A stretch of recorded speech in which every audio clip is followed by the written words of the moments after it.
The special meeting of the Coffeyville City Commission for Thursday, January 23rd will now come to order. Work session. Do we have to? Yeah. Or session. Work session, yeah. Special session, we can make those decisions, no intention Okay, of that. my doing work, that. the work session will Yeah. now come to order. So. All right, good evening, commissioners. This is a little bit different format for us. When we had conversations last time, we talked about putting some tables and things out here, and we're much more hardwired in on our microphones, and so knowing that people may, after that announcement, want to come and watch the broadcast that we have on tonight, we opted to sit up here. So after the meeting, you can all chime in on if that's how you want to move forward on work sessions. We have two things on the agenda, the rate study, and I anticipate that could take considerable time, and so we'll see. We had a second item on the agenda, which was to go over some code enforcement, really questions from staff, and kind of take the temperature of commission, help us understand where we want to go, specifically commercial buildings and a heavy portion of that in downtown. And that conversation may also go further than that, but we'll take things one step at a time. In the email I mentioned, or in the messages we've been going back and forth, we'd hoped that this only lasts an hour, but of course we'll keep it going as long as we have questions and discussion that needs to happen. The quick back study, we've had one of these work sessions before where from UFS, and you have both the slideshow, that's this one right here, that's what they shared with us last time, and so for reference, if you need that, or if we mention it, that's what you have there. The municipal light and power rate design, this is, UFS has taken our feedback from the last work session, staff's feedback, and created what they believe the rate increases should look like. And so Chris is here to discuss that with you, answer questions. We will review some staff recommendations and our own thoughts on this UFS study. Believe that there's an opportunity actually to change it further than what they have, but we wanted to show you what came from them, and we can reference what staff is thinking. So with that, do you want me to pass those out? Okay. I have here for you the rate comparison. There's two documents here. The first one is the current rate comparison. This you've already seen. This is the one that you provided at the last work session. And the second document there is with the rates that are being proposed by UFS, just for you to have a side-by-side comparison if you'd like to look at that compared to where we were at as of today. So with that said, I know the UFS proposal, you haven't had a chance to look that over yet, but at the end of the day, that proposal is a 4.5% increase overall, and that's broken down over the next 3 years, a 4.5% increase each year. The classes are broken down yet further into different increases per class, and you can see that by flipping through the UFS presentation to where that goes. For instance, on the residential customers, that's a 4.3% increase. For the rural customers who live in town, as well as those who live outside of town. The commercial customers in general are seeing about a 4.5% increase, and the industrial large users that we have, there are other rate classes in here, obviously, as you look through, but those three classes, commercial, residential, and industrial, are really our larger customer classes in terms of members. And on the large user side, the large power industrial side, that's a 4.5% increase. So when you put all those together The very first page there, after the table of contents, you'll see all of that, and the aggregate there is a 4.5% increase. It's just over $1 million a year. You'll see that number as projected revenues with our current rates are $22.8 million, and with the proposed rates, you're looking at just over $23.8 million there as well. So with these rate increases as designed, the projected increase is about $1 million of revenue a year. As you know, the property tax decrease that we just allocated for this calendar year is about 26 mills or $1.3 million in reduced revenue. So this doesn't quite account for all of that. There's still an extra $300,000 approximately that has to be made up for in terms of that lost revenue stream, but this accounts for the vast majority of recovering that revenue loss. I thought we achieved that when we moved our money around and started getting a lot more interest on our savings. No. If we keep a cash balance at what it was when I came on and maintain that indefinitely, Sure. you're right. But, we're going to see significant decreases in that cash value over the next 2 years because of the work we're putting into roads and equipment. And so I want to say, I put this in the report last week. I want to say it's either end of October or November. We were at about 1.7 million for this year. So yes, that is money that we did not have before. Are you going to see that equally over the next 3 years? Hard to know.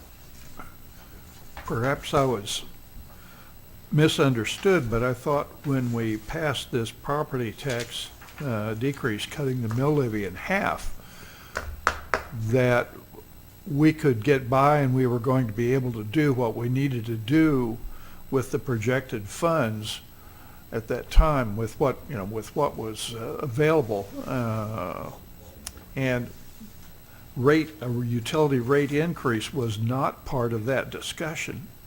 No, the discussion was, and specifically my statements were, we can do this, and staff will now set out to go find ways to do it, both bringing in revenue and decreasing expenses to find that.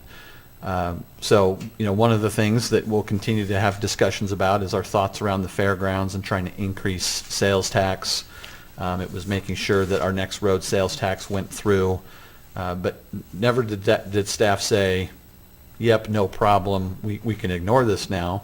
Yes, commissioners, I would say that you did point out that interest frequently, and that was something that Marty specifically was very leery of. That's not going to be a guaranteed your interest off of cash at that same value. Is it going to be there over the next few years? Yes.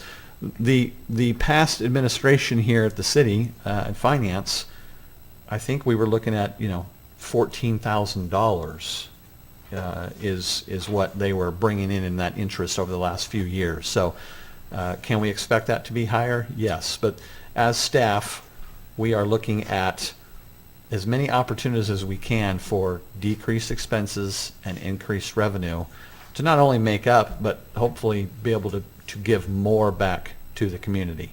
Now, when we talk about this rate increase, let's also make sure we're very specific here. This entire 4.5% is not about making up the decrease in mill. This is a study that has been going on every 3 years for approximately 15 years. So well before I got here, where they come in and they study what your assets are, what your operating expenses are, the increase to equipment. We've talked about the transformers that are now pushed off till 2028 and are costing $18 million. So the 3.5 about percent of this study is purely UFS saying this is what you need to do to continue to maintain your utility adequately over the next several years. And so we anticipate that every 3 years we'll do this study again, and they'll make their recommendations. So this is not coming to you to say this is replacing the mill. As mentioned, there's about $1 million there. So very quickly, yeah, it covers a good portion of that decrease in mill year over year. But that is because we instructed them that we expected, greater money to come out of that electric. And so they went and adjusted their 3.5 to a 4.5, anticipating that, which is why that $1 million is there. And that's why we're having this discussion. We can, of course, based on what your commissioner as a whole prerogative is there, we can go those different directions. But their recommendation with the facts that we have given them is this increase.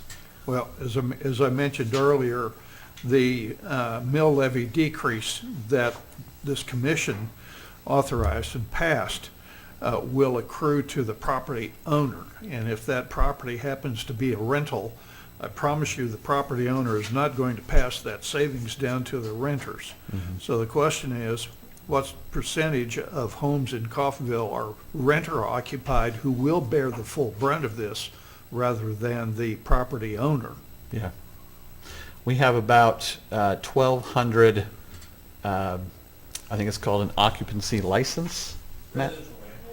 Residential landlord license in town. How many? 1,200. Now, that's that's a licensed landlord, but that does not, a landlord might have multiple properties. Is that Well, correct? Well, yes, a landlord could have multiple properties. Also, those include our motel, or our apartments. Okay. Yes. I'm sorry? 1,200 properties. 1,200 properties. Out Yes. of how many? I don't know that we have that number. You did ask for this just recently, and so we can go back and get further details there, but as far as what we were able to provide just before the meeting, it was that 1,200. Because I believe that ought to be a component of our discussion downstream. Yeah, absolutely. Thank you. Yeah. So when was the last time we had a rate increase? So that is included in your current rate comparison, the very first page after the Sorry about that. cover page. No, it's a good question. You'll see 2019 there, annual percentage change. You'll see increase there in all four of those examples. Was an increase in 2019. After that, the rates actually decreased in 2020, 2021, and 2022. And that was the last time that rates changed at all, was in 22. So 23 and 24, the rates stayed static. But the last time that rates actually did increase was 2019. Okay. So if we were to look at inflation since 2019, I guarantee it's gone up in that time period, and we actually decreased our rates since 2019 as well. So to keep up with the inflation, we need to raise periodically. Correct. Have you heard from anybody in the electric department as to why 2020 through 2024 the rates were either decreasing or not at all? What was the rationale there? So I do not know, and Amy's here, I don't know if you might come up, that'd be great. I will say that the base rate in each of those years did go up by, I believe, $1 per year, but the usage rate went down significantly enough that the average homeowner would have seen a decrease in their bill. Granted, I was a part of it in only pulling the data, but I went back and I looked. That was actually the year that they did start a customer base rate. So that was, they created the base rate, but they lowered the kilowatt rate. So that was why those went down. So that could have balanced itself out if there was no base rate prior. Right, Okay. correct. And I haven't heard this mentioned yet, but with the 4%, I don't know if it's been mentioned, but aside from the mill levy decrease, GRDA's rates are going up 4% as well. So Yes. take that into So we have to consideration do- as well. Yeah. Yeah, the 3.5%, and if you go back to the methodology as they presented this last time they came, and what they look at, right? They look at the age of your infrastructure, they look at your assets, they look at your operating costs and adjustments. So they are trying to project what that is moving into the future. Now, we can do a rate study like this and use UFS literally every year to go and evaluate that. Initially when they were talking, they were even giving the option of what should the rate increases be over a 5-year period, and we said, yeah, let's just look at 3. What is this really going to do now that we know that the transfers are coming in more? So this is something too that if commission desires, is we can go look at this 18 months at a time versus 3 to 5 years, and really watch those changes. Of course, we just did this with water rates before I came here 7 months ago, where those rates had not increased significantly over time, and trying to also watch that for inflation. One of the things that I learned in this process, not really understanding early on what UFS was doing and how often they've been here, is there's some extreme value in understanding the utility that you own, what are the true costs, as opposed to a lot of guessing. And so I was quite surprised this happened regularly. We have that data. And so Jim right now is also going and looking at our water utilities. And we have some free studies initially that we're going to do with both KMU and the state to try to understand the same concept, to truly know if the rate increases that you just did 8 months ago are going to be a benefit to the infrastructure, the expenses, those increases that we're seeing. Chris, maybe we can do an exercise here, brought the whiteboard and kind of go through math. We talked about the value of a home last time, and I know there were some questions about that, so we can do a comparison on it. A home that costs $100,000, a home that cost is relative, is valued at $50,000. So we'll walk through some math and maybe see if that lends to more conversation here.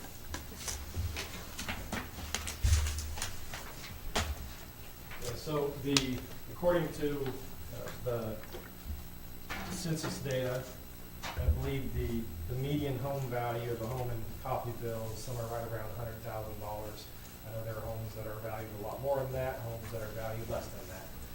But median is around $100,000. We can even do some examples above and below that number. But if you had a home that was valued at approximately $100,000,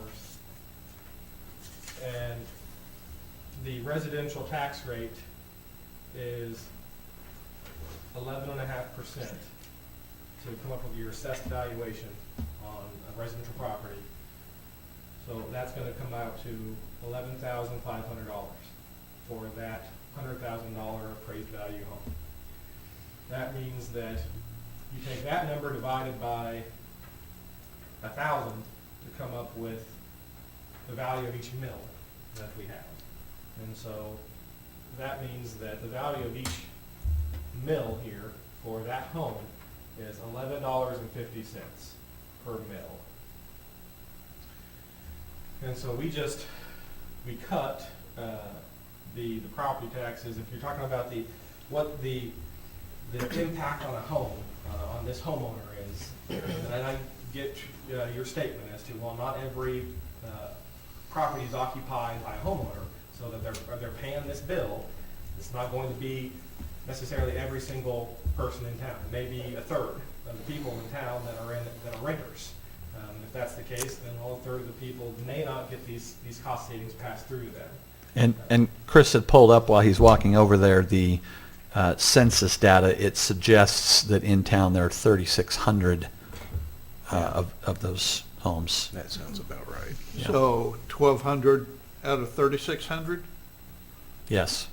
3,600 is the total or the owner occupied? Total. Total. So a Okay. third. This is all rough numbers, right? We're throwing a lot at you. There are people out there that may not follow our license protocol to be a landlord. These numbers. Make sure you're adding plus and minus probably a couple hundred. Rule right? of large numbers Yes. applies. That's Yeah. all right. Well, I wanted to make sure that those are 1,200 residential rentals, or that include commercial? Because you said properties.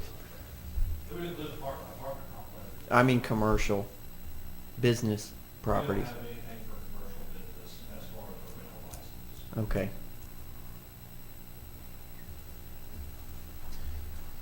So with that in mind, that the value of each mill is $11.50, you're looking at, if you look at the comparison there, from a residential customer that our current rates, the proposed rates, if I recall correctly, it's showing us somewhere around a 20-cent increase in their monthly bill.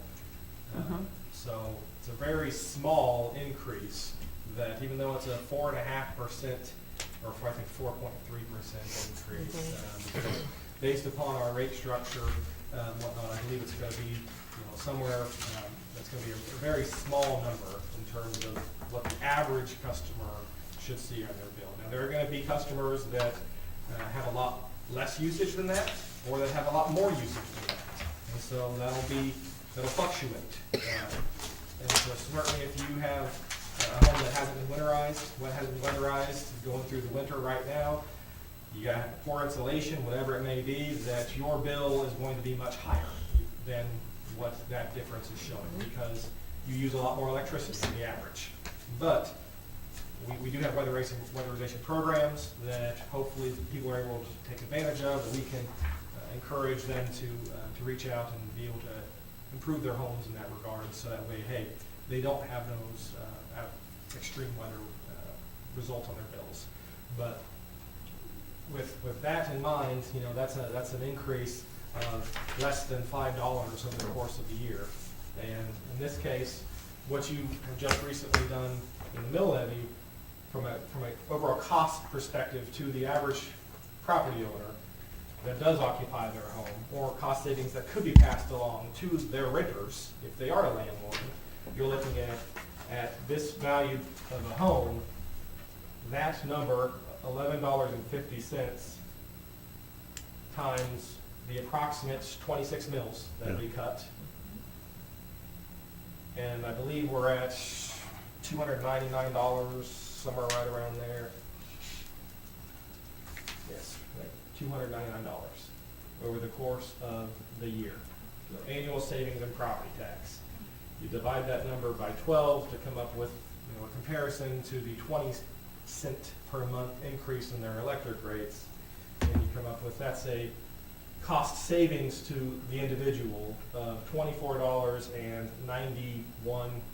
if you round down per month in property taxes. Now granted, a lot of people will pay their property taxes annually or biannually, to where this isn't going to be seen on a monthly basis, but it's still, if you look at it over the course of the year, there's a substantial cost savings there for the residential customer on average. So now subtract out the increase in the trash rate and the increase in the water rate.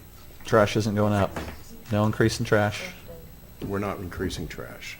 So we're going to we chose to eat the increase on that No, it came in lower. Came in lower than what we're paying. through the whole contract. Yeah. Okay.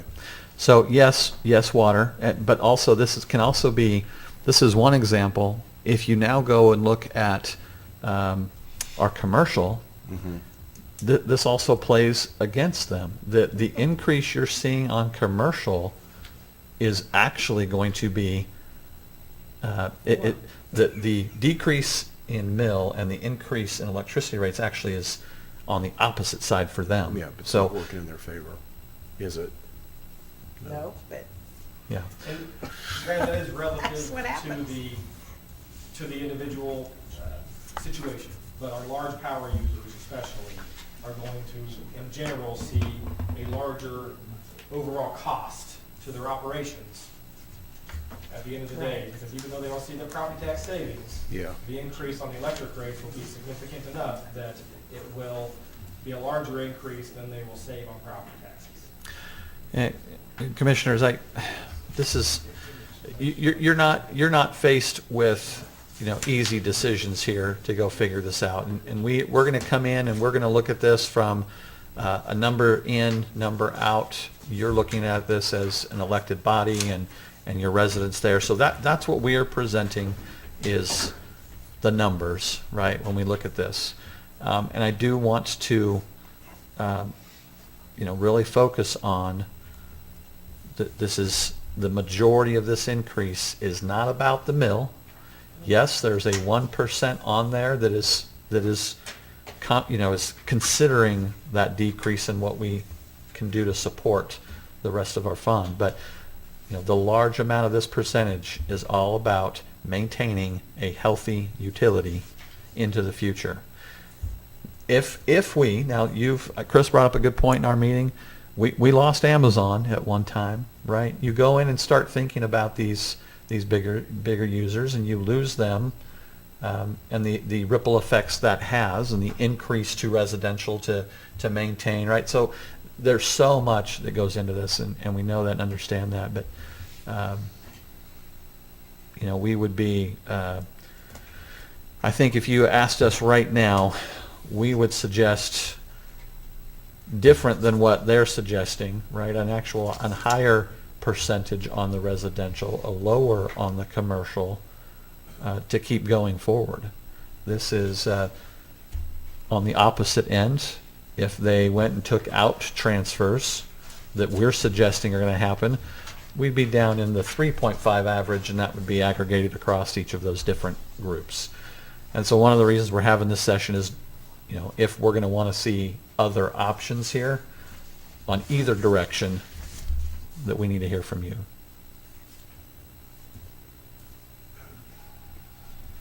Question. I know it's probably been covered already. I slept since the last discussion. But on the commercial side,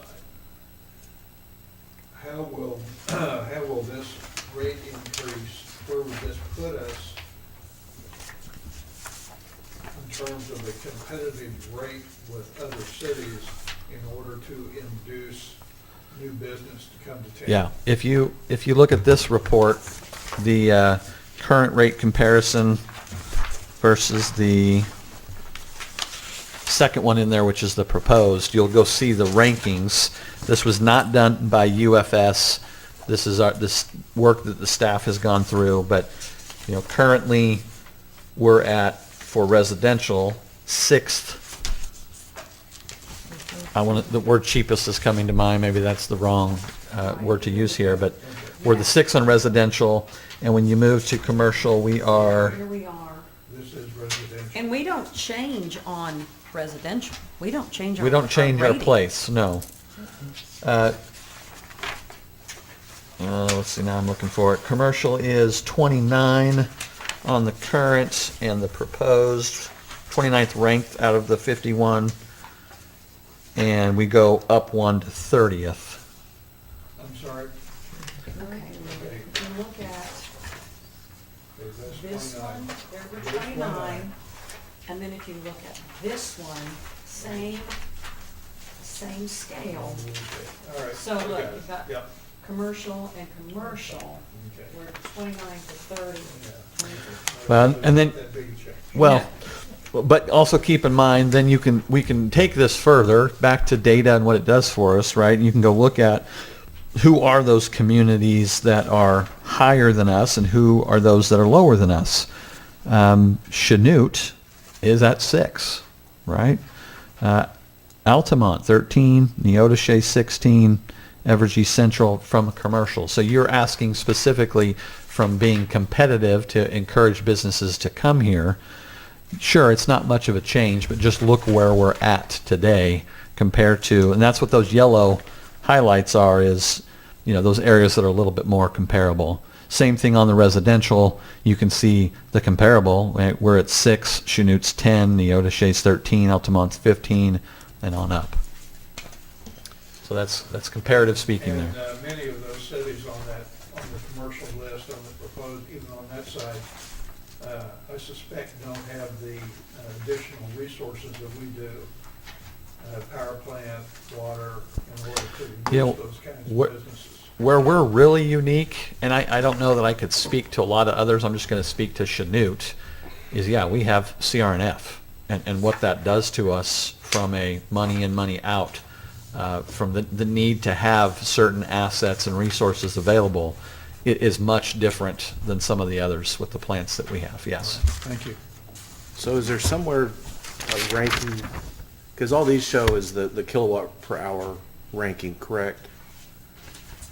Is there a chart somewhere in here that shows the cities with 1,000 kilowatt hour usage plus their base rate?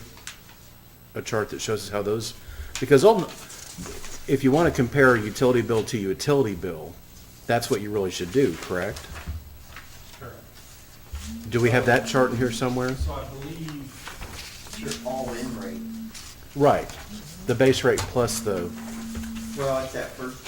is there a chart that shows, you know, how we rank that way? yeah, so the first chart here, I think this is the current, right? Yeah, that's the one, yeah. So this first chart here, this is residential for usage at 1,000. Mm-hmm. So if a 1,000 kilowatt hours for a residential home is just the standard, at least in the Midwest, Kansas region. Sure. And so if somebody in any of these communities using 1,000 kilowatts in a home, Mm-hmm. this would be what their bill would be. Right. So Well, that's what it would be for the usage. this is their entire bill. That's So that what the- includes the base rate. That includes the It base does rate in include the there? base rate, okay. Includes their usage, et cetera. I didn't see that on there anywhere, so I wasn't for sure. Yes, it Okay. is included there. All-in rate. All in. Which is including that base rate. Correct. Gotcha. How many cities Yeah. have a base rate? So if you, I Pretty much believe all one of of the them. last pages there, it lists all the base rates for all the cities. Okay. And so I think everybody on the list has a base rate. Pretty much everybody Yeah, they do. does. Some of them are low, Yeah, like $5. Okay. but yeah, I mean, you look at the first one on the list here, and that's $2.72 for a base rate. Well, just an example, if you look at Mankato, their base rate was $3.50. Oh, that's really low. But then you go to the all-in page, or the residential with PCA, and they're down at 31. So Yeah. what they've decided to do is have almost no It's- base charge. it's and have weighted a- the other Have way. a much higher But you- kilowatt hour rate. Right. When you go back to the historical decisions, it would appear that that was part of the theory at the time, is you were that Coffeyville was increasing the base rate and not the usage charge. Which I would say is the right way to go. Yeah, because if you have a property or whatever, something, and there's electricity to it, we still have to maintain to it even if they use almost nothing. There's still maintenance to do with the meter, with the transformer Yeah. area, the pole, the line. Yes. Yeah. Even if we were to increase today to the recommended year 3 rate that UFS has on here, it still would not cover our costs to provide the infrastructure for a home. So we're still recovering some of that cost in that usage rate. It's just we're recovering much more of that cost in our base rate than, say, is those utilities that are already Yeah. charging $3 We're- base rate. We're definitely low on the, even with residential with PCA and commercial with PCA rate. And then the all-in is, still good. And Still a very good an- rate comparatively to our neighbors. another question that came up on those residential is those inside the city and without. Chris, do you want to touch on that?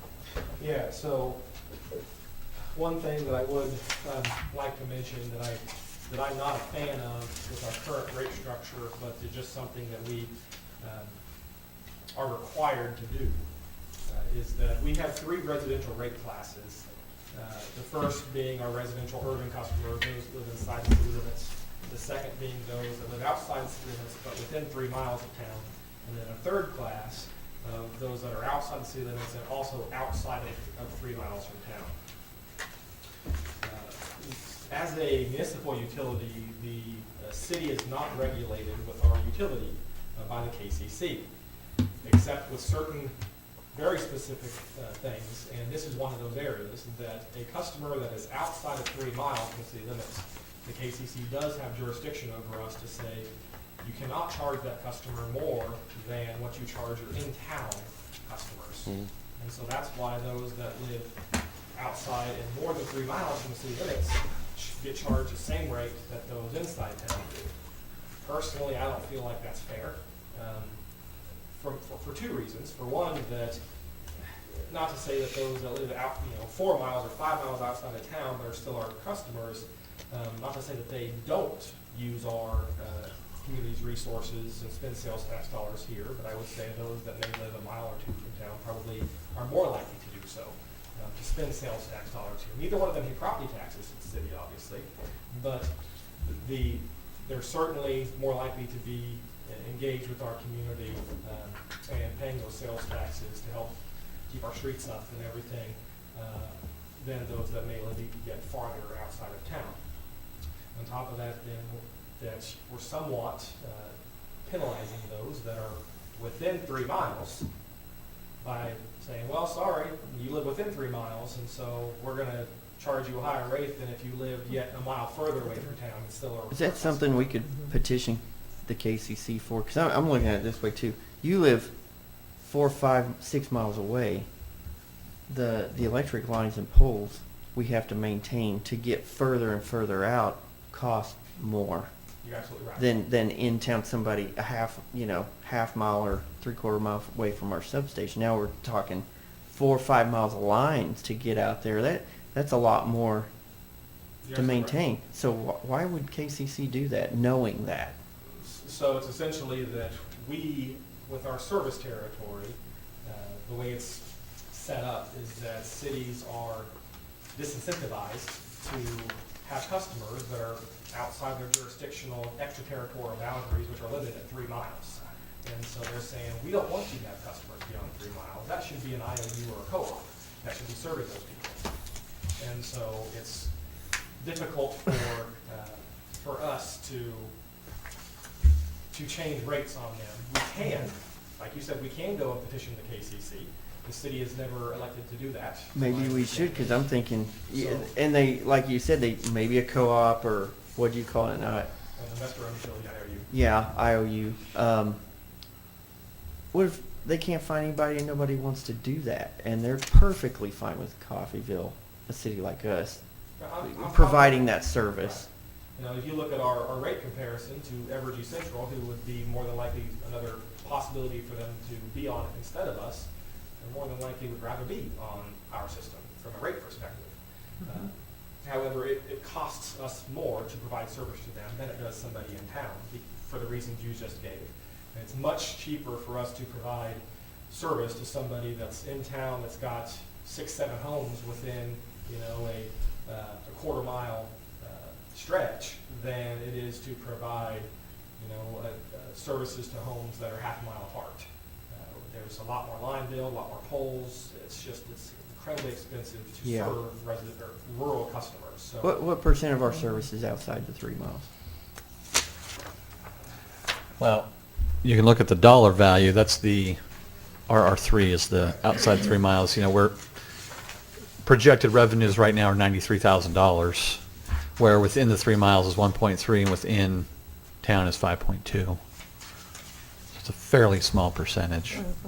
So we can certainly look at KCC to see if we can get a ruling on that to be able to This one? increase that rate.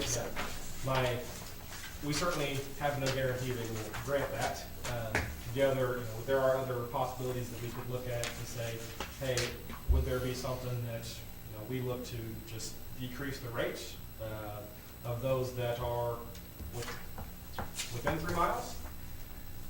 That would levelize and equalize that to where, hey, they don't have to pay a higher rate than those that are outside of 3 miles, but on the same hand, we run the calculations there, and that's a cost to the city. If we did that last year, that would cost us approximately $70,000 of revenue. That's a decent number, but I'd rather not lose that kind of revenue. Maybe at So- least petition the KCC to Okay. equal the So 3. then I can have that why, conversation. why is the change for the residential rural 3 lower percentage each year? 4.26 instead of the 4.31. Instead of 4.31? They're not getting the rate increase that the residential urban are, or the residential rural 1. So the residential rural 3, let's look at that page. Because they should be seeing the exact same changes Nope. Nope. as does, Yeah, they should be, Yeah, yeah, because these yeah. are, yeah. residential urban. Right there.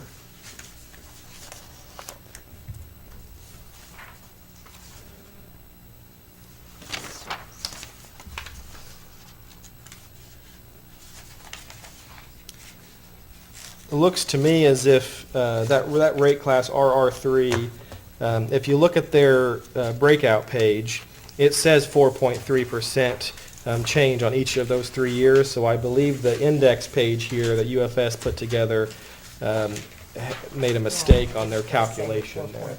Because if you look at the proposed rates, Okay, on that page, it says 4.3. yeah, it says 4.3, and the rates themselves all match what the residential urban rates are, which is the way it should be based on what the KCC rules are. Right. So I believe that UFS just made a mistake on those 3 numbers on this index page.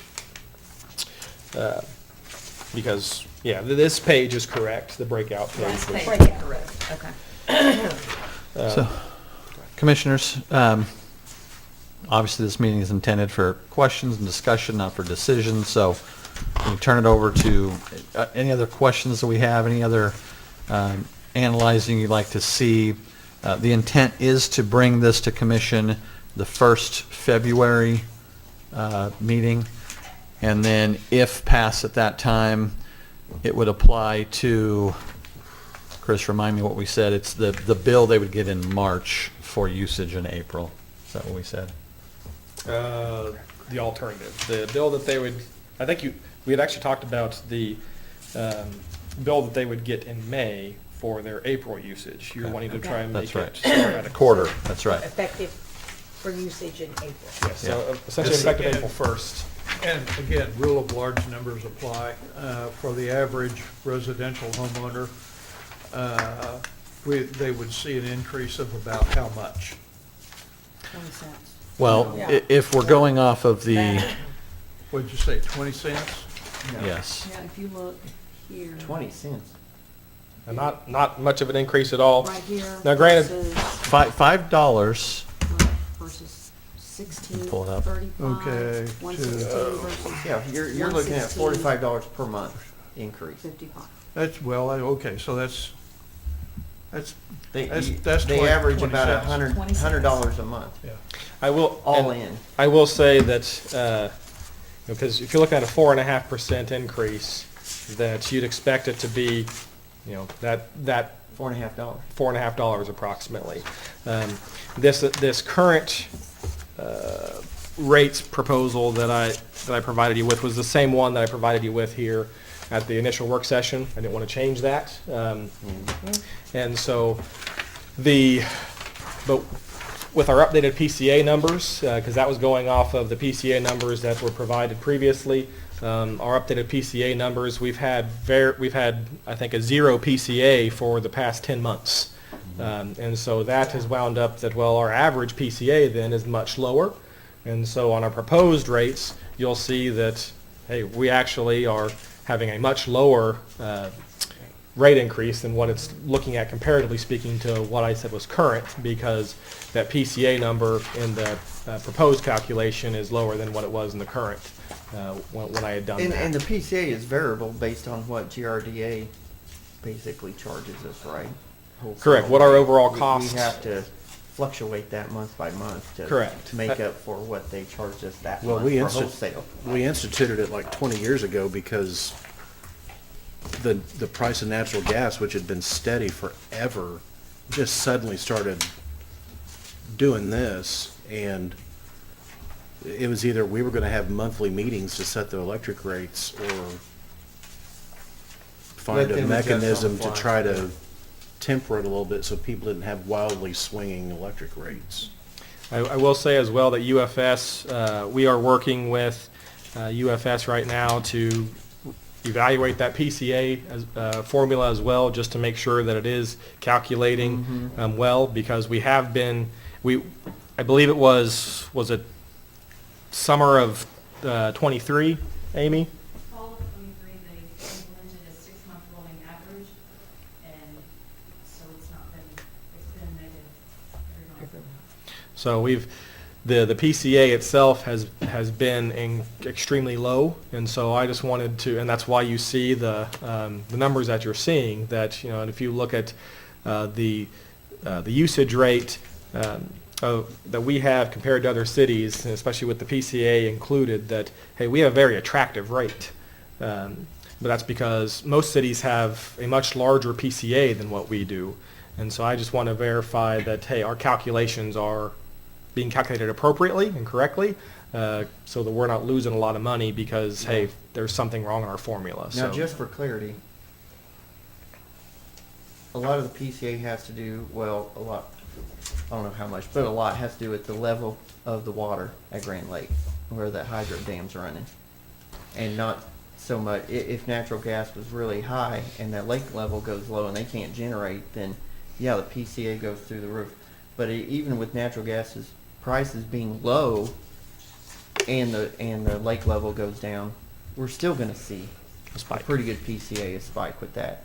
That is true. So 'Cause it has a lot to do with how much rain we're getting. it's a So if Grand Lake level's high again, we would probably be good for a while, months. And then knowing what the natural gas rate is, it would give you maybe time to plan, what's coming. So maybe instead of doing PCA on the tail end, you might be able to have a good guess at what the PCA could be before we get hit. That's a great point. And to the initial point of the water level in Grand Lake, their hydroelectricity that they generate from that water, if they're not able to generate because the water level is too low, then they do have to go and buy that energy somewhere else to then resell to us and to their other customers. So if they can't generate with their asset, then we have to play a substantial market because they have to pay for it, and then we have to pay on top of Well, that. and then we start generating. And true, we will obviously as well, but and the other component there, the natural gas price, while that increases their price as well, in the event that we do generate, especially if we generate at our steam plant, which GRDA can call on us to generate at our steam plant, that increases our costs rather significantly as well. We are able to cost recover a lot of those inputs, that natural gas input that we have at the new generation facility with our gas turbines. Whenever they call on us to run those engines, the input that we have, the cost of the natural gas fuel, we recover that through the contract. They have to pay us for that natural gas. But with the steam plant, we just get a fixed rate. We don't, if the price of natural gas skyrockets, we just have to eat that. So that's something that if the price goes high and we have to run the steam plant, that is extremely harmful for us budgetarily. And we will recover that, though, then through the PCA. But the PCA, to your point of, hey, if we're able to see, okay, natural gas costs go high and or the water level is low at Grand Lake, and so our PCA is climbing and we know our cost of energy is growing, that's why it is a rolling average. So that way, hey, you don't see that all at once, even if you do have a giant spike in one month because it was just crazy high that month, like Winter Storm Uri, for instance. That okay, but you had this one month where the price of energy was through the roof, but you had 5 months that compare with that to average that out to a much lower number. Now, until that month rolls off, you're still going to have an elevated PCA that we're passing through to customers, but hopefully it doesn't stay high over a significant period of time. I wanted to point out, just looking at the numbers that you presented, where is that sheet, the current rate that showed our increase. I know that includes the PCA, but starting, even 2016, 2017, 2018, we're looking at increases. I'll just round it: 2%, 2%, 1.3%, 1.3%, and then they started to go negative for 3 years by 0.9%, and then 0.0. I'm looking at that and thinking, okay, equipment, material, salaries all went up in those 10 years, and it looks like they probably weren't keeping up even in the early years. That probably should have been 2% minimum, or it was almost there. But then those years you went negative. If I had to guess, looking at our cash on hand in that time frame, in other areas we were really putting the pinch. So when UFS comes to do this study, they're looking at cash on hand and making adjustments. And so they're gonna look at that and go, wow, you're sitting great. When they came in and did it this time, they said, oh, you're actually about $2 million lower than where we'd like you to be Well, and on we cash know on that hand, just so. by what you've presented us in this year with the cost of transformers, what they were, what we're buying now, it's crazy. What COVID did to the Um, supply chain, yeah. And not to mention what we just, and I know it's money, maintenance we have to spend every, whatever, 10 years, but almost $3 million we're gonna spend on the engine rebuild. That has to be accounted for somewhere, you know, spread out over 10 plus years. And the next time that happens, I'm guessing you can add another $1 million on that or Well, yeah, more. the age of your infrastructure Yeah. absolutely is gonna come into play, and that's why we're trying to have that cash on hand reserves that they're recommending. And I'm Now- looking at this going, yeah, maybe 4.5 isn't enough, but I'm not talking maybe 4.6, Yeah. you know. My intent would be, much like we did the trash, is to come with, you know, a UFS recommendation, which is obviously based on data we gave them. Staff recommendation, if I mentioned there's some concern on the cost to, and I'm not saying all commercial, it's the large, what is that called? The large power. large power, some concern around that, what that cost does, some of those big. So we'll come with, you know, at least 2 options, and commissioners, we can in that meeting when you're ready to make decisions, can make adjustments essentially at every one of those levels. We just have to make sure we're aware that what UFS did is they looked at this picture as a whole and looked at dollars that we needed to take care of that utility, and they've sparsed that out to still get to that amount. So, you know, if you go and you take from commercial 1% to make up for the dollar value you get, could be a 1.4% increase onto residential. When we start moving those numbers, it's not just a 1% to 1% ratio. We have to look at that at you know, that cost level. So this will be not at this coming meeting. This will be coming up. I would love to entertain Chris or I, any of you that want to come in, want to go into this more detail, have more questions. We can always pull in UFS and ask those questions, but we want to make sure, that's the intent tonight, is that you're getting all the information that you can get from us to make your decisions. I'm pretty amazed that we're at 3.8% more than we were 10 years ago. There's been a total increase, if that's right, a total increase of 3.8% over 10 years.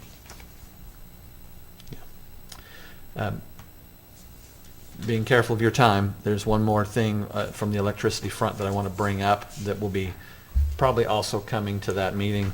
No, sounds expensive. It will be less than the cost of a nice metal building, Dawn. So, Keep poking the bear. yeah, that's going to be a fun one to keep talking about. I see, I can tell you enjoy it. We need to talk about the future of our utility, our electric utility. We know the condition that our steam plant is in. It is at the end of its life. And what that means, you know, we're making money for that thing to sit there. So it's going away. There has been, what I can only assume, because of the Green New Deal, some massive grants that came across that Chris jumped on right away. And now with President Trump in there and some of his, you know, ideas for the future, I think in his inauguration address he said drill baby drill, which meant push down on Green New Deal. Let's look at some alternative energy. I think it'll come back. I think that even the Republicans and Trump want as much energy as we can. We have an energy crisis, but we anticipate that those grants may not be available. And these were $50 million grants. So we were going to come and suggest, you know, putting in about $15,000 in a what was that one called? The $15,000 one was called what? The concept paper? Concept paper, which would help us prepare for applying for that grant. We're going to pause on that just because we don't want to spend that money and then the grant just goes away. However, and we would go out to bid on this, but we had an estimate of a basically strategy for the future, where we want them to come in and an expert tell us what are our options. Mini nukes, batteries, solar, rebuild steam, whatever it may be. So the initial quote, that kind of the back of the napkin number, was $50,000 to go do that report. We think that's imperative that we go and start spending the time, the money on figuring out what does our future look like as that steam plant goes away. So we intend to put that on that meeting as well. Well, I'd rather do that now and get an idea than wait and have it go, at the last minute, and then Yeah. we're scrambling to do something. We need to be planning. Yeah, from a planning side, we are talking millions and millions of dollars. We're going to be talking about a water plant, so we're very aware of grants and opportunities. We're going to be watching those things. Hopefully, the need for energy, regardless of what it is, will have grants out there, things that we can go and access to try to replace. So we're not, having two $80 million projects for our utilities. My questions, comments pertaining to that are, whatever was decided, whatever we did in the future is, like you said, in the future. Anything we decided or was decided here by this committee or commission or future commission is probably wouldn't even be put into service more than 4 years from now, which means Trump will be out of office then, political landscapes change.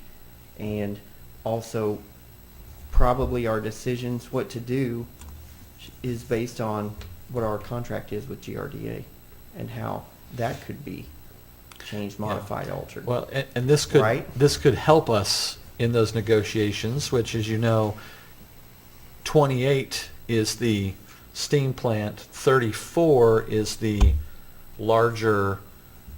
It's not the end of the contract, Chris. It is the kind of an opener that we've attached in there that we can go have conversations if we want to change the contract, essentially. So. Yeah, and what I'm reading everywhere in industry magazines, and Chris, correct me if I'm wrong, mostly steam plants are going away. That's true. And they're either being replaced with very similar what we have in our new generation plant, the big giant piston engines run on natural gas or whatever other fuel, or just straight turbines, like jet engine turbines, but turbines that are just run straight natural gas with recovery and some other technology, but they're taking steam out of it. True. Would you say? Yes, this form of steam energy is not as efficient as most other modern forms of energy production. So it costs more to produce it than in other more modern forms. They have turbines equaled out about to the heat rate we have in the engines out in our new gen plant, correct? Correct. Yeah, the heat rate or the amount of natural gas that you have to use to produce the same kilowatt of energy is about 50% higher at our steam plant as it is at our new generation facility. So when you're using 50% more gas, your costs are significantly higher, and so you're better off if you're going to be retrofitting a plant or building a new plant to, hey, let's choose a form of energy that's more efficient. Well, and that revenue decrease, Yeah. if that shuts down, that revenue decrease is substantial. Like I said, we are making significant money by it sitting there doing nothing. When we kick it on, it's actually expensive to us, so we like it when it sits there. But when you get to a point where you have to notify them if it's in an outage, if it can't be used, right? And so as soon as that dial is turned, you're not making that money anymore. And so when I say it's at its end of its life, we had a scare this last summer where it was down for 3 weeks because we couldn't find a replacement part that would work. Now we figured it out. There's still some, I think, hiccups around it, but like that. So I'm now pointing back to our costs that we're talking about here and increasing, and the probability of decreasing even more significant amount of revenue. So that 1% we're saying now that makes up about that $1 million. There's a chance that immediately goes towards the lack of revenue we're making. And I think you're at steam getting at plant. replacing with something better. And Yeah, The other thing that's with that the steam plant is $50,000 just- report to go find that. Just the money you waste getting that up to steady state. True. Is that right? They don't pay for it until you get up to steady state power. Correct. And it takes a lot of fuel just to get going. 18 hours, is it? 12 hours? Yeah, we have to fire up many hours ahead of being able to Where's actually the come new- online. Yeah, whereas the new gen plant is 10 minutes. Correct. Yeah, and so that fuel in 10 minutes is starting to make money Right. generating wise, but the steam plant is Right. And it's the half same. a day or a day, And it's the same thing coming offline, is that when you ramp it down and you come offline, that, we're still utilizing fuel, Yeah. to bring it, and we're not getting compensated for that, so. Commissioners, we're going to go ahead and jump into, we're already at that hour. Can we take a 5-minute break? Oh, yeah, absolutely. Take a 5-minute break, and then we'll jump into Jump right in. code Yep. enforcement, and Okay. we should be able to wrap that up in 20 or 30 minutes, unless you have lots of questions. Chris, while we're breaking, is the,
future, not just keep us going now. All right, commissioners. Okay. Moving on. You have that folder. Yeah. Okay. My stuff right up here. So we have a folder here of about 33, I believe. 33 buildings, not just in downtown, majority in downtown. There's a few others. And so, Pass them out. yeah, so we need these back, so you know, please Yeah. don't. I didn't make separate copies. These are individual folders. Don't worry about fixing them up. I color coordinated and get them back in order. But it's kind of, We only need back show them what I just gave them what I need back. okay, so this is the one they can keep. This is something for you guys to keep.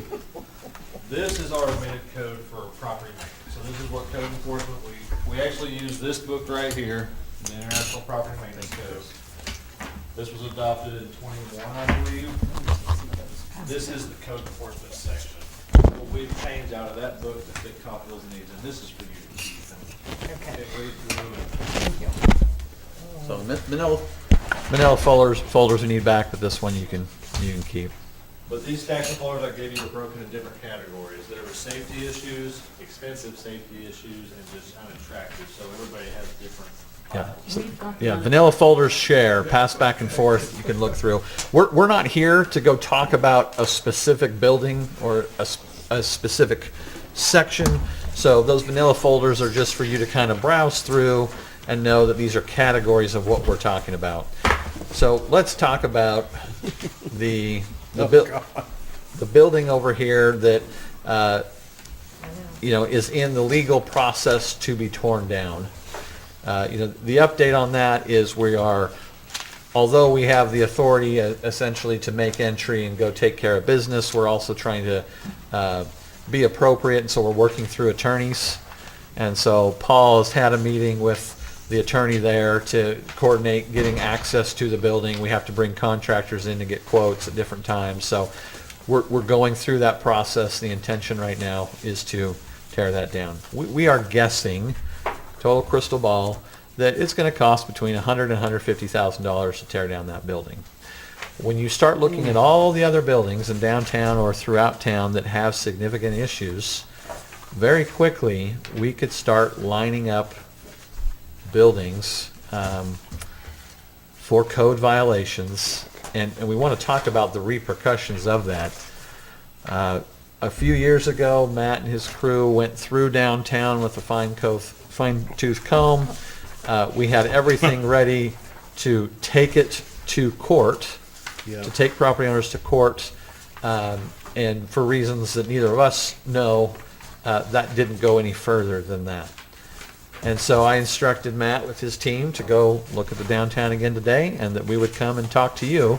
Again, there's not only downtown properties in there, there's a few on 8th, other areas, but talk about how do we want to approach this? How do we want to go through? When you think about the issue we have here is time, right? As every day goes by, as every year goes by, as the weather it is what it is, and things are not replaced, we have problems. Now, there are property owners that are doing a dang good job. There's property owners that are struggling, but they're trying to get by on those buildings.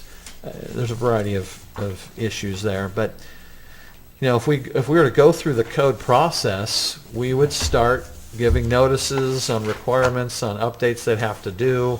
This would then I'm going to use the word flood our court system, your meetings here, for a lot of people that probably can't afford to go do the level of repair we're talking, and we're not even taking pictures of roofs, right? So we've got some conundrum here on what to do with these buildings and how to approach it. We know there's not decision making in this meeting, but we wanted to kind of have that work session and hear different opinions so that we can build a plan and present that. Really, there doesn't have to be a plan. If we're following what our code says, we would go out and we would issue these violations and we'd go through the process. But that time, that work, that effort, that angst that we're going to create if we were to do that is what we want to talk about. If that's really where we want to go. I can tell you,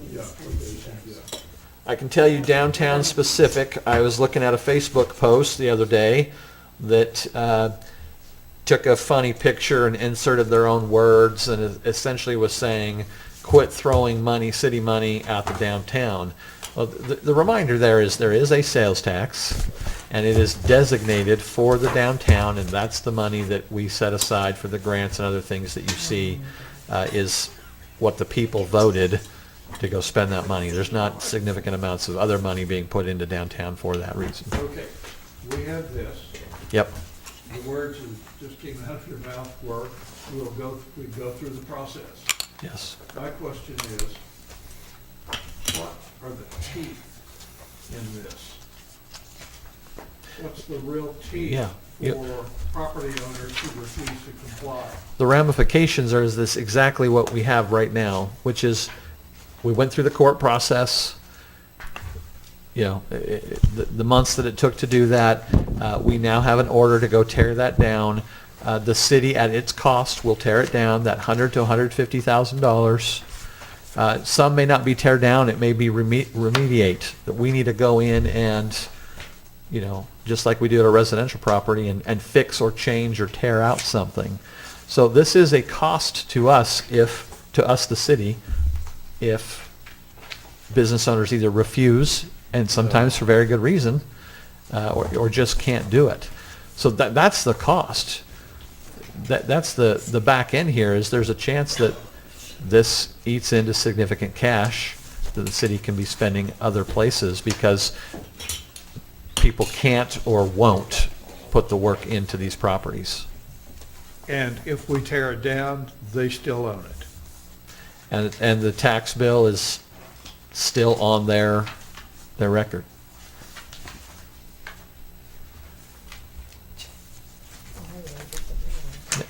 Now, And what about the, going beyond downtown, the nuisance issues around town?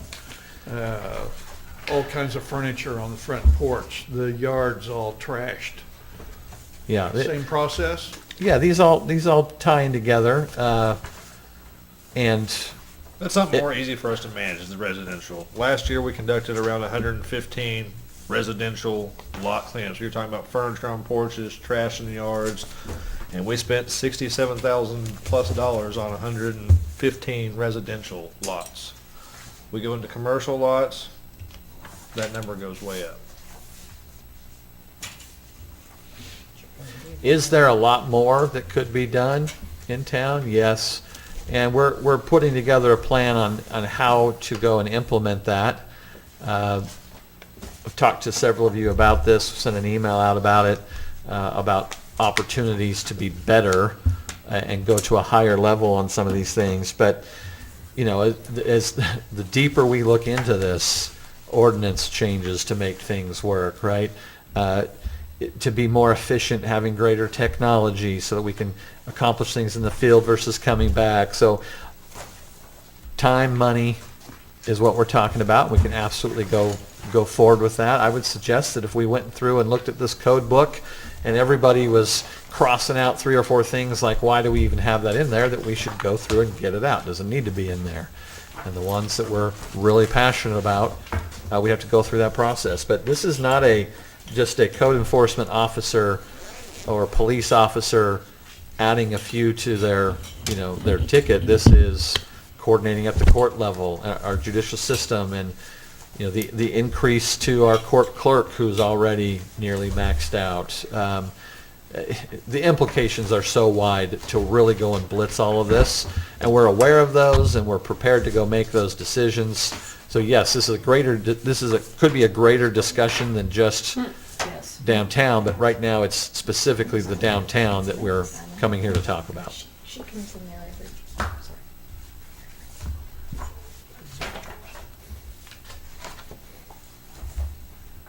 I saw a few of these that are, just from personal knowledge, in progress, but slow. So, some of those are in progress. Those are folders on just the properties we have downtown. Yeah, there's some that have, the York building's got grant money, and we got contractors coming in, and yes, there's a varying degree, right? There's also going to be a varying degree on if the property owner or the business owner think it's a problem versus what the city says, and I've seen all these other, we know it. Okay.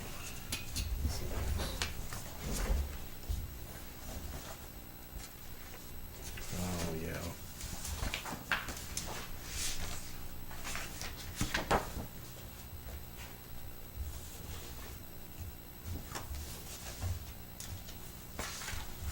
so just like going after more demoed houses, doing more properties, focusing more on commercial, we do have budget constraints, we have resource constraints that we can address the resources.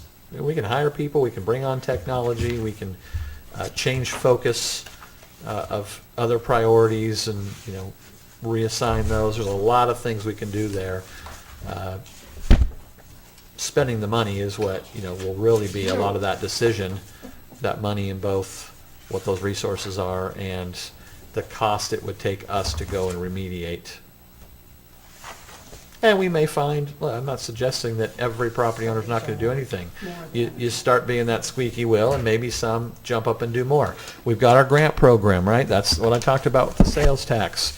I think we have 6 in the spring and 6 in the fall that we are going to award, and we've got a list of people that want those already. So, Does anyone have an idea of how old the buildings are on, say, 9th Street in Coffeyville? Were those built in the 1890s, or It were should like be the the- brown? Probably Some of early the- 1900s. They should be on It that, should say they on should be in the this. folder. Well, there was a big fire. Yeah, it's on the through left there in side. the 20s too, Yeah. wiped out most of that block. Yeah, but there should be on those pages too, on the left side, it should Yeah, say. they'll have year bill on It it. should- It should show your built. It's probably on page 2, Oh. possibly page 3, if there is a page 3 on some of them. That's not good. I'm just not seeing it. Not seeing them. And they might not have all the information on them. Year bill.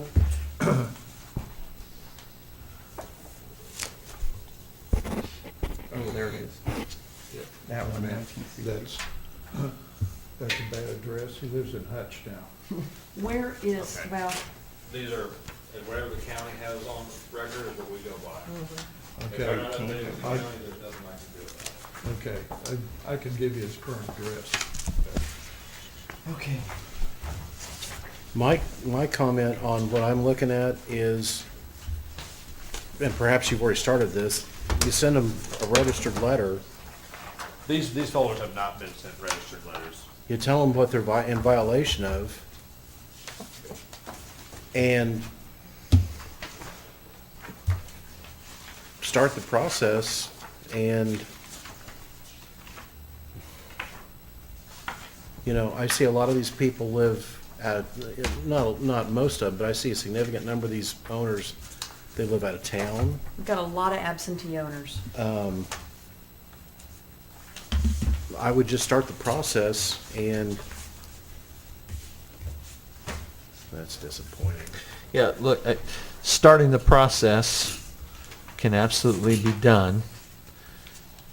When we look at what we budget for code enforcement at a whole,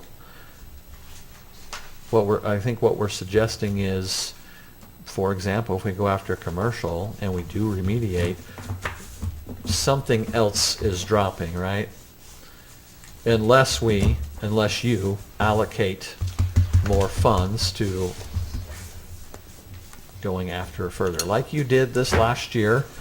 We had to go and, adjust the budget at the end of the year because we went after a lot more homes Yeah. than you had. So, sure, we can go through that process, but we want to make sure that from a budgetary standpoint, we all know what that's going to mean and what the appetite is. We can always spend more money, but it's that pie. I think I've talked about that with some of you. You can move the lines within the pie, but it's not increasing or decreasing unless we go and find those revenues in other places, interest money, utility So, money. my question is, can we go, how receptive are these commercial building owners? Are they to, hey, let's sit down with you and find a solution? I can If tell you go you, sit with them and work with them to find a solution for these buildings. when past administration had to start this, I think it was in 2020, 2021. Almost every downtown building had a violation of some kind. Sure.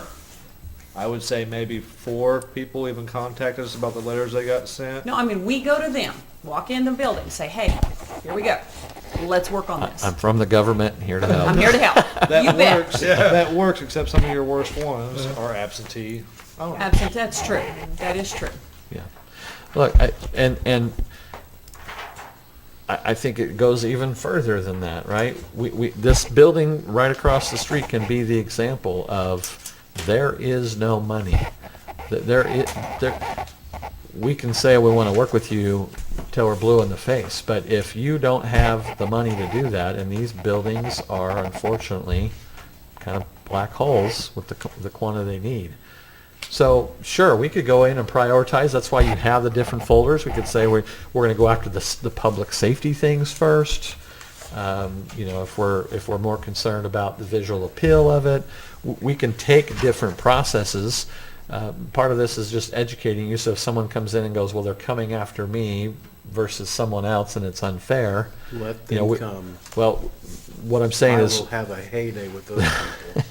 what I'm saying is we are then choosing to look at our code and cherry pick what are we doing and why, which we can absolutely do. I think even legally we can have an argument as to why we did that. We have to take a bite of the elephant at a time. This is where we started. So it's not let them come. I'm just saying what we're all in for, from both an increase in cost, increase in resources, and frankly, increase in your time, because we're going to have a lot more conversations. We're going to have a lot more people coming in like we have. We can go through all of that if commission is ready for that.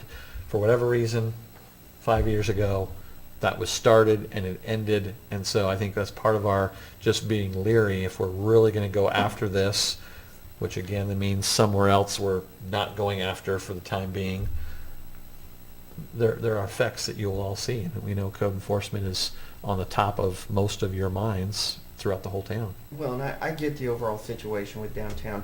I heard it from my parents, I heard it from my grandparents, that, oh, downtown was just so awesome in the 50s and late 50s and early 60s. And you look and you go, well, yeah, the buildings were less than 60 years old, and that's still, semi-young for a commercial building. They're now 125 years old and have probably been neglected for the last 30. Totally different situation now. And at what point, at what point do you just say they're tear downs? Because are they going to make it to 200? We won't be around for that, but kids, grandkids, 2-3 generations after us, are they going to make them to 200? Well, if there's just no feasible, it's just not realistic they'll make to 200 years old. Now, at what point do you do something and build a new building? Because I don't know what you do, but you go to a lot of other towns, and I'm talking even small towns, but you go to the big cities, just name a big city, Chicago. You go to their downtown.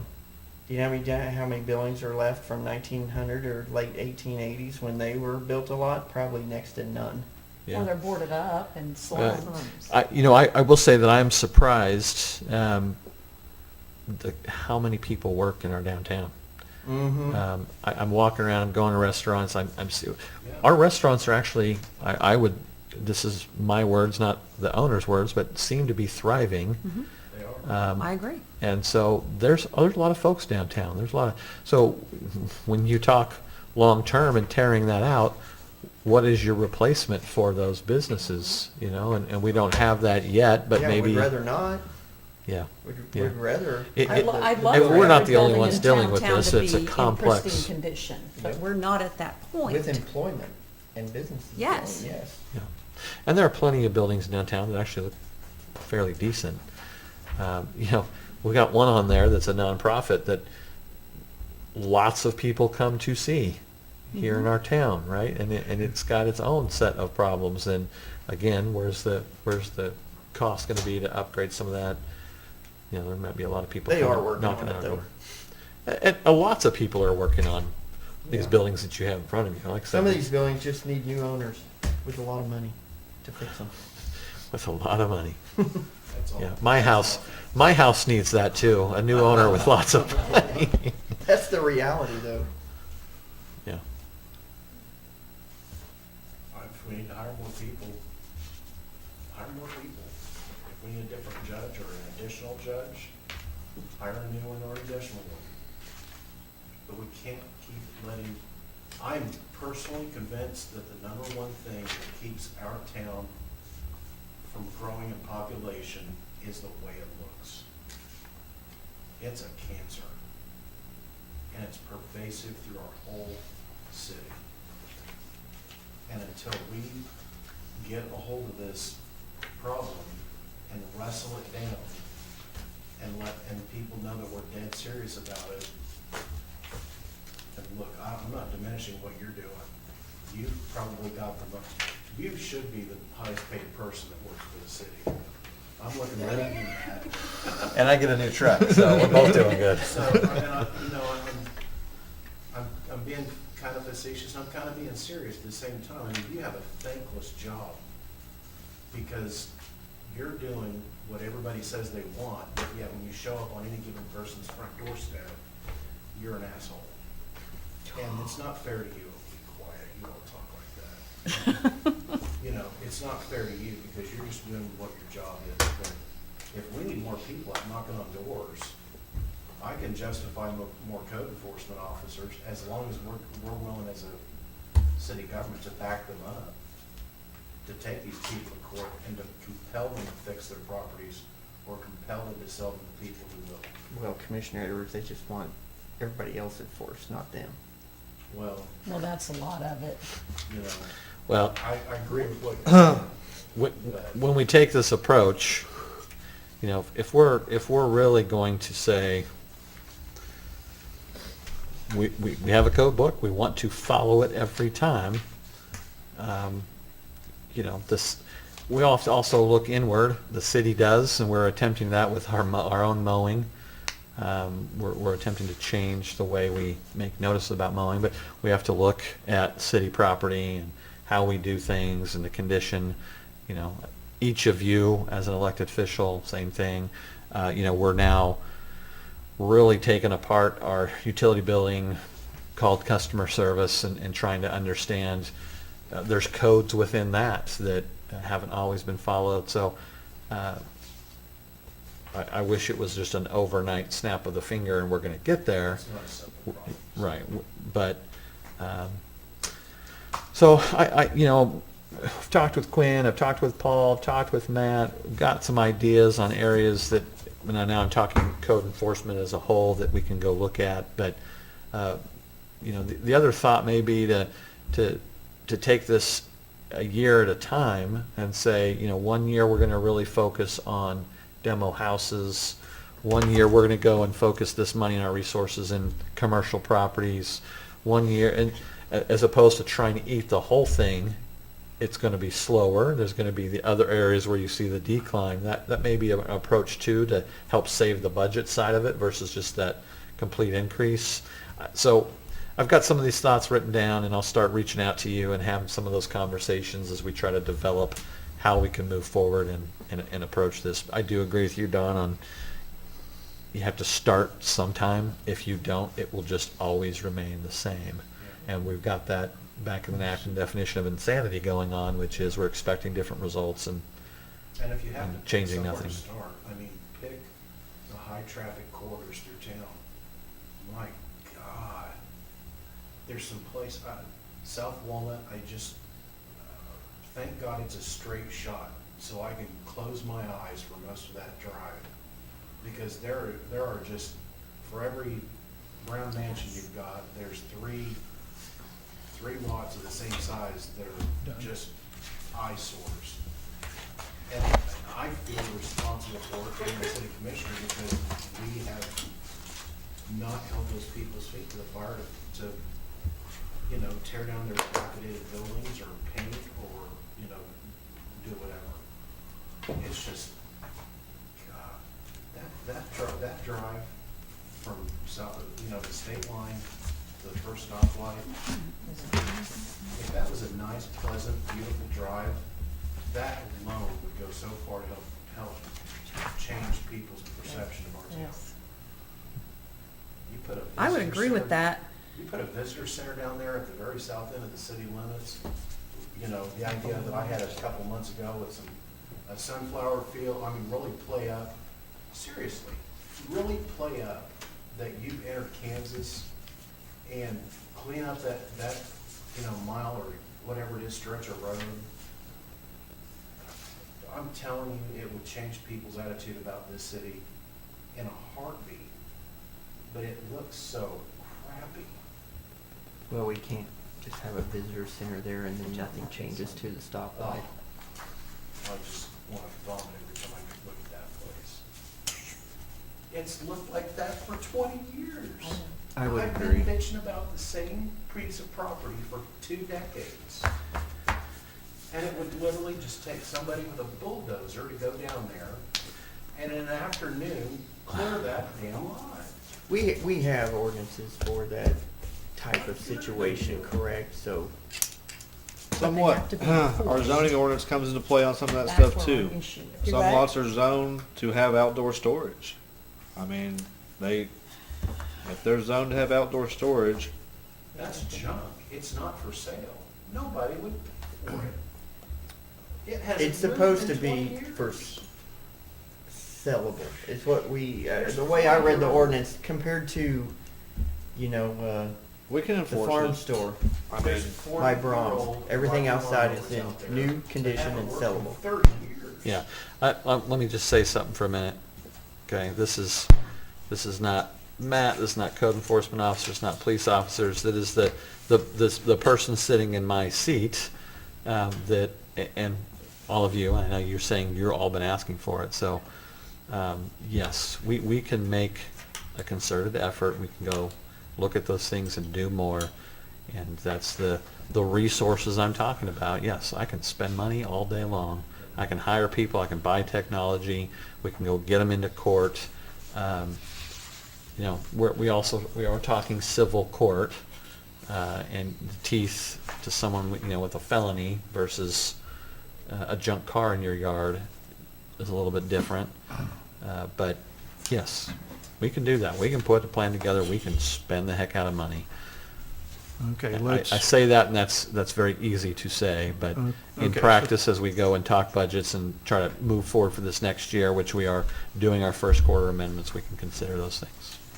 okay, as you suggested, then you will eat the elephant one bite at a time. 1 year, one area, next year another area, next year another area, so we don't try and bite off the whole thing at once. I'm with you. And I agree with Dawn, most visible first. Yes. You know, we don't have to do all the houses and all the commercial in 2025. If I could borrow a phrase from the current activities of ICE, we'll get the worst first. Let's go after the worst first. Well, and I've heard the stories alluding to what Commissioner Edwards said is, there's been stories in the past that somebody came here for an interview and flew into Tulsa and drove up here and drove right through Walnut and drove up there and maybe they did the interview, but then it was an immediate Yeah, no. we're not staying here. Just because of that. Oh, yeah. Yeah. It's not, it's real. If you need help find the money in your budget, I got nothing to do. I'll be here tomorrow, I'll be here Saturday, I'll Oh, be here Sunday. the money is I there. can pick that budget apart like you cannot believe. Well, I think we need to make a I plan. max it out every year. I think we need to make a plan of everything we've seen, what we have to do, and make a plan on how we're going to attack it. And we, you know, come back with that, and Yep, we'll do that. Oh, isn't that terrible? so, To start out, you're gonna have to use your good judgment. yeah. We appreciate it. We can put something together. Yes, All right. thank you. That's Katie Corbin. Thanks, Commissioners. That's all we have tonight. All right, All thank right. you. That whole thing Yep. See ya. Adjourn. Life's been good.